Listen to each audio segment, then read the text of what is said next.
एक शांत और सुंदर शहर में एक परिवार रहता था। माता पिता और उनके 3 बच्चे आर्यन, सिया और नील।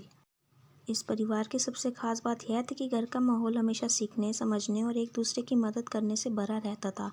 पिता एक अध्यापक थे और माँ को पढ़ने लिखने और नई चीज़ें सीखने का बहुत शौक था।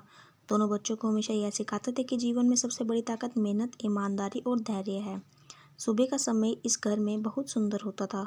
सब जल्दी उठते, थोड़ी देर योग और व्यायाम करते, फिर साथ बैठकर नाश्ता करते। नाश्ते के समय सब अपने दिन की योजनाओं के बारे में बात करते।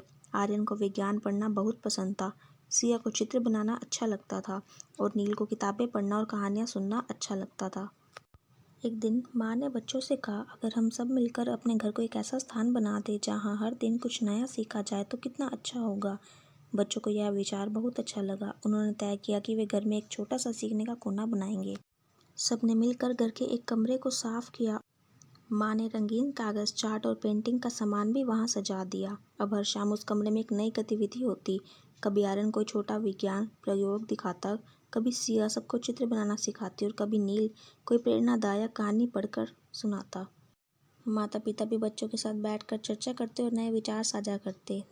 धीरे धीरे यह कमरा घर का सबसे पसंदीदा स्थान बन गया। यहाँ बैठकर सबको शांति मिलती और कुछ नया सीखने का उत्साह भी।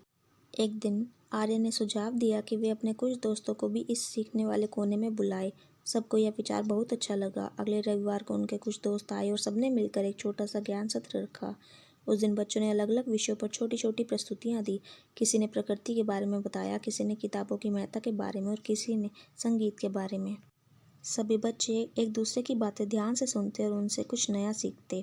समय के साथ ये छोटी सी पहल एक सुंदर परंपरा बन गई। हर रविवार को घर में एक नया विषय चुना जाता और उस पर चर्चा होती। एक शाम जब सब छत पर बैठे थे, आसमान में हल्की सुनहरी रोशनी थी और हवा बहुत शांत थी। पिता ने मुस्कुराकर कहा, देखो, जब हम साथ मिलकर सीखते हैं और आगे बढ़ते हैं तो घर एक सुंदर विद्यालय बन जाता है। ऐसी ही नई कहानियाँ सुनने के लिए चैनल को लाइक एंड सब्सक्राइब ज़रूर कीजिएगा मेरे दोस्तों।